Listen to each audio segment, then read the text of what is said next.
Hello everyone, welcome to Hoosier Legends. I'm Brian Hammonds. Sometimes it's possible to become legendary for not achieving something. That's the case for the late Gary Bettenhausen.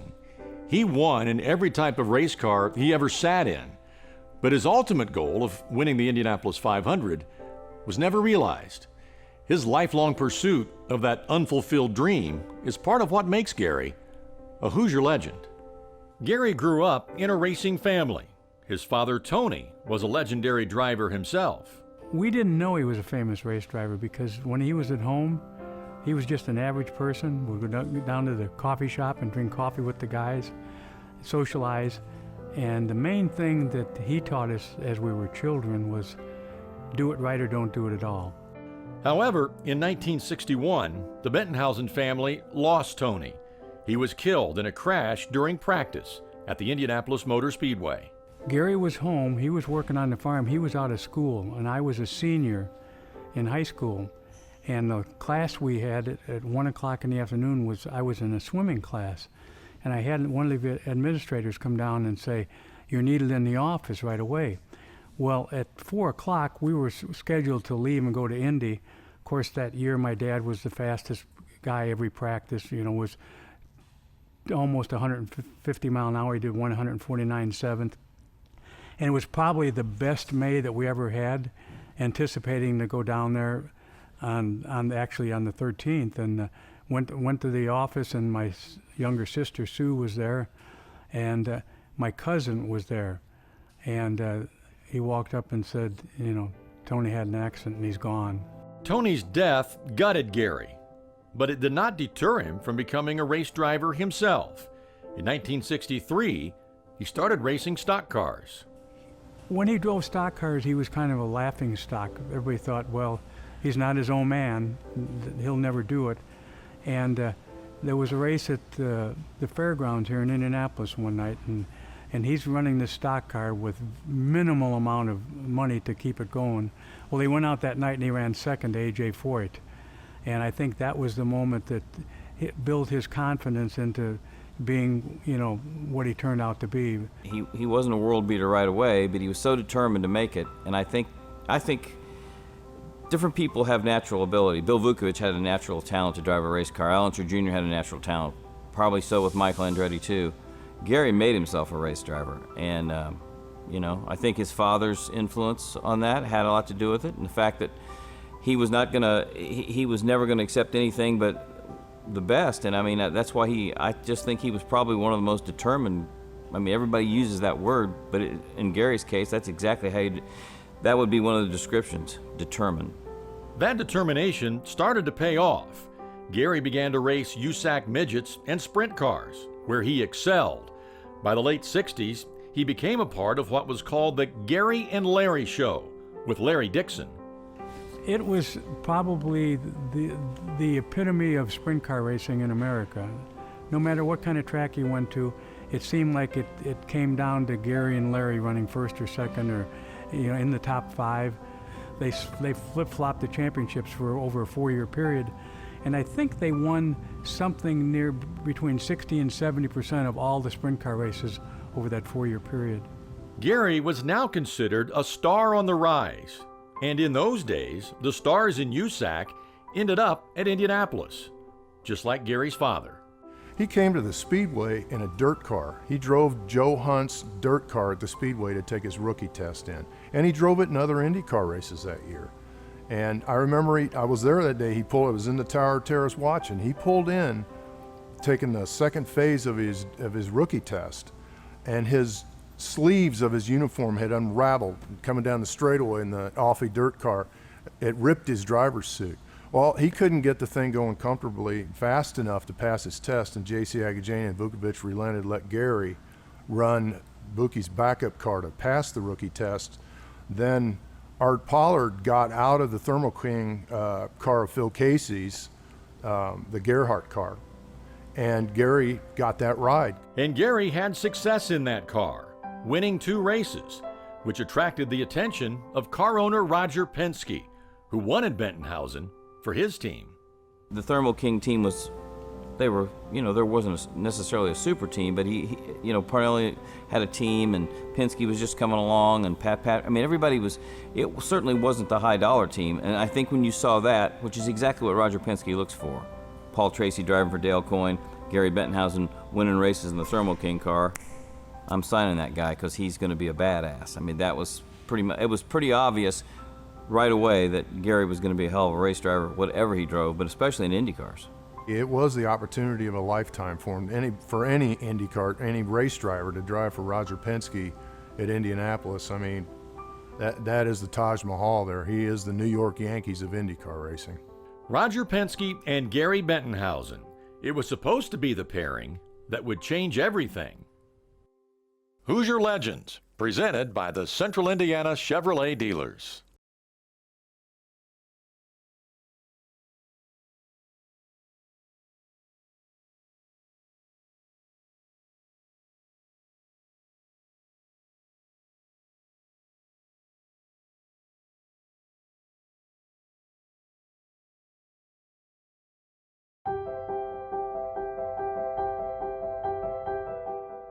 With Gary Bettenhausen and Mark Donohue now making up Team Penske, Gary won in just his second start with his new team in Trenton. And then in the 1972 Indy 500, he dominated. On the race day, the cars were set up identical. And he went in on race day morning and he put 2 more turns of wing in the front wings, which was different than no one knew but Gary and his chief mechanic. And during the race, Gary was able to run in traffic better than Mark, and that's why Gary was so much faster than Mark Donohue. And I don't know if people know, but that's when we had the pacer lights at the speedway, so you had to keep the distance between you when the yellow light came on. And Gary was leading it, and Mark Donohue was second, but Gary could see Mark going down the backstretch. He was coming up to lap second place when the problems happened. A problem that would rob Gary of his dream of winning the 500. He led 138 laps and was well ahead with 22 laps to go in the race when the car broke. I always said that next to my dad dying, it was the second saddest day the Bettenhausen family has ever experienced. Of course, that's been changed with Gary now, but it was so emotional. And when he was so dominating the whole race and led that many laps, and the fallout with 22 laps to go, it's still a day that just tears our heart out when we think about it. He was devastated. I mean, Indianapolis meant so much to him. It just took the wind out of his sails. I mean, getting back in a race car for him, that obviously helped him ease the pain. But to be that close, and like I said, that was for his dad, it was for his brothers, it was for his family. And he was devastated by that. Even though Gary was now driving for one of the premier teams in IndyCar racing, he continued to race midgets, sprints, and Silver Crown cars, something that did not sit well with his car owner. I distinctly remember the Tony Holman Classic in 1972. That was Gary's first year with Penske. And he talked Roger Penske into coming down because it was on ABC's Wide World of Sports, and Penske would come down there and see what it was all about. Well, Gary promptly turned over right in front of the boss. I mean, it ripped the hood off the car and he barrel rolled it a dozen times. And Roger's going, this is a guy, I've just put all this, I put a lot into him. And, so yeah, you're right. It's a tough deal. Rogers is a demanding guy, and rightly so. He's got a lot in his operation, but Gary wasn't going to give up. You just can't take something out of a person. Gary, if there was a definition of race driver in Webster's dictionary, the name Gary Bettenhausen would be there. It didn't make any difference if he was racing for $10 or he was racing for 10 million. He wanted to drive, and he drove as hard as he could, as fast as he could, and all that racing that he did at those sprint car races is what gave him the ability to be that good in Roger Penske's car. In 1974, driving a dirt car in Syracuse, New York, Gary's career would change in the blink of an eye. I was supposed to drive that car that day, Gary had an agreement. It wasn't signed signed, sealed, and delivered, but Gary was supposed to drive the Matador at Daytona on that July 4th. But at Pocono, the Sunday before, Roger came up and said that, Bobby Allison's going to drive the car, so, you don't have to go to Daytona and drive. Well, when that happened, I said, well, Gary, you drive the dirt car. And the track was absolutely perfect. And after doing a few slow warm-ups, he figured he could run flat out. And so he went down in the first turn and just flat out, and the car got sideways, and the right rear wheel dug in the ground and flipped, and he landed in the barns outside the racetrack and fell back down into the track. Gary was badly injured in that crash. His left arm was permanently paralyzed, and Roger Penske fired him in his hospital bed, ending the partnership that was supposed to have brought Indy 500 stardom. Vukovich used to give him such a hard time because he'd say, Cementhead Jr., you could have, your fingers would be full of Indy 500 rings if you weren't such a cement. As a matter of fact, if we'd be eating lunch, and inevitably Vukovich would say, hey Gary, show everybody your Indy 500 ring. Oh, that's right, you didn't win Indy, you moron. You should have won the Indy 500 5 times. Do you think he ever regretted not listening to Roger Penske and continuing to drive the dirt cars? Well, in later years, he would come right out and admit it. I mean, he said that it was he thought he was doing the right thing at the time, and that he thought about it, and he did admit it. I mean, guys razzed him about it, and people would say he would have won Indy 4 or 5 times, if he drove for Roger Penske. And I mean, it's common talk among the race folk in Indy. I mean, Tom Sneva, Rick Mears, those guys, you might not saying never heard their names, but they wouldn't have got in the door because Gary wasn't going anywhere. He was as fast as anybody in Penske's cars. I think the thing with Penske is that he heard about it his whole life. And I saw Roger at the race the other day, and I said, well, we lost one of the great ones. And he said, yeah. He said, I often think about what the course of history would have been. I mean, this is Roger Penske talking. If Gary would have stayed with me, would we have ever found Tom Sneva? Would Rick Mears have ever got a ride? And I mean, that's kind of the way the dominoes fell, because, Sneva couldn't get along with Penske either. I mean, Gary probably would have, if he hadn't got hurt at Syracuse, the schmuck would have probably got fired sooner or later because they would have clashed. Gary was now damaged goods, but more determined than ever.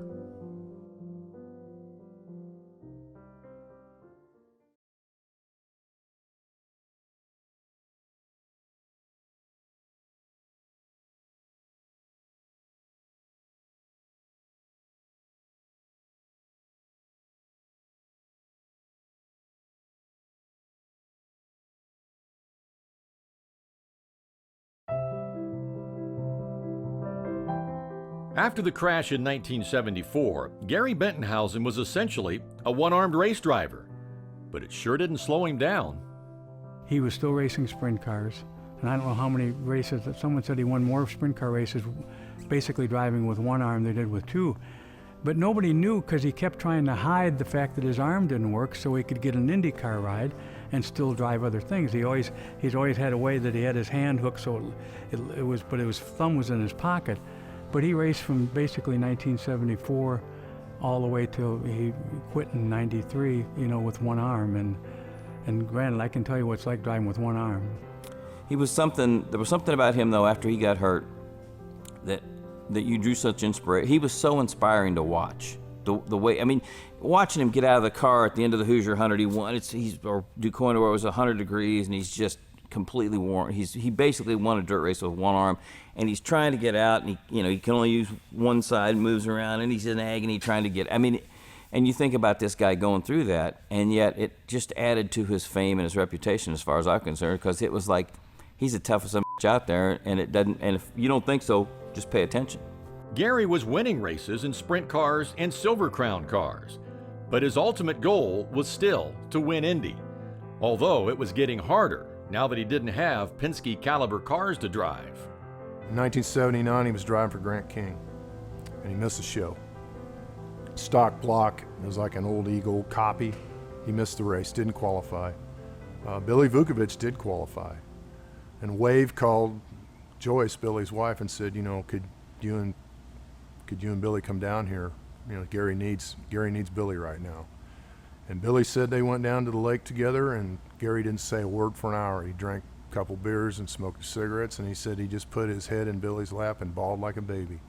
He said missing that race just absolutely killed him. He says that's what that race meant to Gary Bettenhausen. He loved the Indianapolis 500. He wanted to win that race for his dad, for his brothers, for his family. And to miss that race just absolutely devastated him. Although the next year, 1980, in a Sherman Armstrong car, Gary turned in what may have been the drive of his life. He'd missed the race the year before, had no prospect. I mean, he's got a lame arm, nobody wants to hire him. And so basically, he gets a backup to a backup in the Sherman Armstrong team, and he's going to work on it, and he agrees to drive for 25%, where the normal would be 40. He puts the thing together, he qualifies, he's on the bubble. And Mother Nature, now you talk about a jinx at the Speedway. That day, Mother Nature smiled on Gary because he likely would have been bumped, and it rained the last hour and a half of qualifying. The field was set. He didn't think the thing would last very long in 1980. I mean, he told Wave that, you have the kids ready to go, maybe about 50 laps, we'll be headed. I ain't waiting around to watch the rest of this thing. The race begins, and he passes 12 cars in the first 3 laps. And all of a sudden, across the radio, he says, man, I'm passing everybody. He'd make a pit stop a lap after everybody else did because it was hard for him to drive in and out of the pits and turn the car with one hand to drive around somebody. So he'd always wait and come in a lap later. And I think they only changed tires once in the race because he had all these guys running around and they could put fuel in it, but I don't know if they would trust him changing tires. And there was a time in that race, about 20 laps to go, that I think it was somebody got sideways coming off. They were running 1, 2, 3 and almost spun, and I thought, my mind is that Gary's going to win this, but he ran third, and that's the epic drive of all time is at Indy. That would turn out to be Gary's best finish at Indy, but there was one other highlight, when he was the fastest qualifier in 1991. Although with typical Bettenhausen luck, he qualified on the second day, and therefore didn't win the pole position and all the accolades that go along with it. But for Gary, the satisfaction was enough. He outran Penske and Rick Mears. For Gary to outrun those guys and to have the respect of his peers, because Gary was a racer and he was proud, and a lot of times he struggled in cars that weren't that good, which wouldn't allow him to get to the front of the pack. But he knew he had a good car. And deep down inside, I think that he was very content. He didn't get all the accolades from doing it. I mean, some of the media that recognized what he did, they covered it, but I don't think it tore him up too bad. I just think he liked being a factor there and putting a little fear into some people. Gary would run his last Indy 500 2 years later, never having fulfilled his dream of winning the race.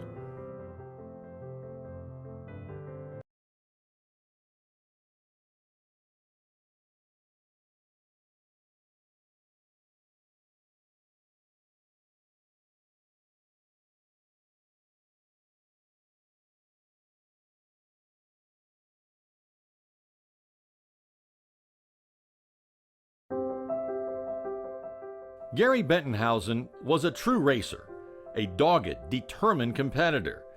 But most race fans didn't see the other side of him.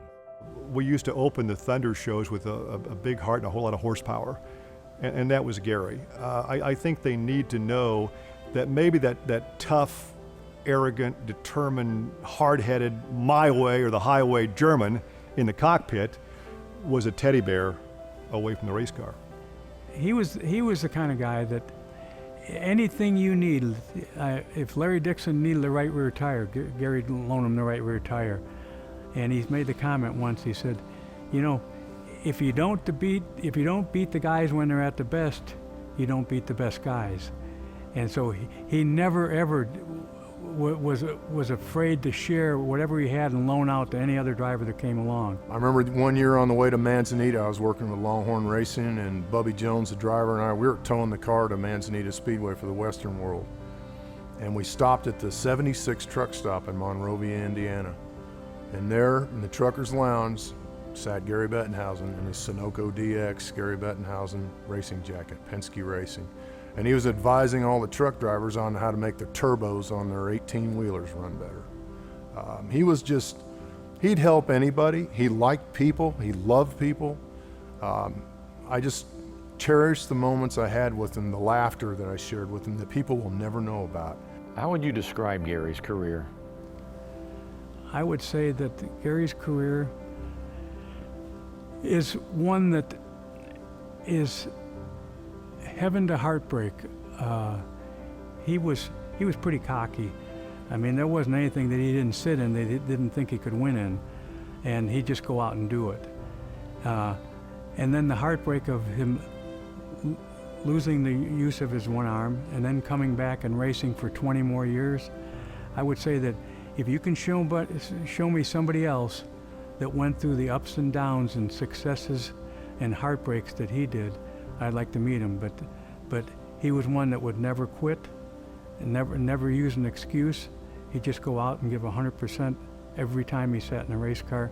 He was as accomplished as anybody that ever drove a sprint car, a midget, an Indy car. You name it, he could drive it and he could win in it. And he won in everything. And there's USAC's got a list. They don't have a press guy anymore, but they used to. And it was all your all-time victories: midget, sprints, stock cars, dirt cars, Indy cars. Gary's like 4th or 5th on the list, I think. And that's pretty impressive, because you look at the names that are ahead of him are A.J. Foyt, Mario Andretti, Al Unser, and people would say, oh, you couldn't put Gary Bettenhausen in that category. Well, sure you could. He stayed with Roger Penske, he would have been, who knows how many IndyCar wins he'd have had. But for the hardcore race fan that really understood what racing's all about, dirt, pavement, midget sprints, the guys the way it used to be the map to an Indy 500, Gary was as good as they made. It took him a while to get going. A lot of people said he didn't have it. He didn't have any natural ability, and he made himself a race driver. He was determined. He was smart. He paid attention to his father. He had fundamentals that a lot of other guys with talent might not have had. And I don't care what anybody says. Maybe the talent took a while to come to the surface, but that man has as much talent in his little fingernail as most guys do in their whole body. And he's one of the greatest race car drivers that ever lived, in my estimation, and I work for a lot of good ones. He's as good as anybody that ever drew a breath. And those are my memories of Gary Bettenhausen. Bad racing luck kept Gary from becoming the household name many thought he was destined to become. But those close to the sport know he was as good as anybody who was ever strapped into a race car. Gary Bettenhausen is a Hoosier legend.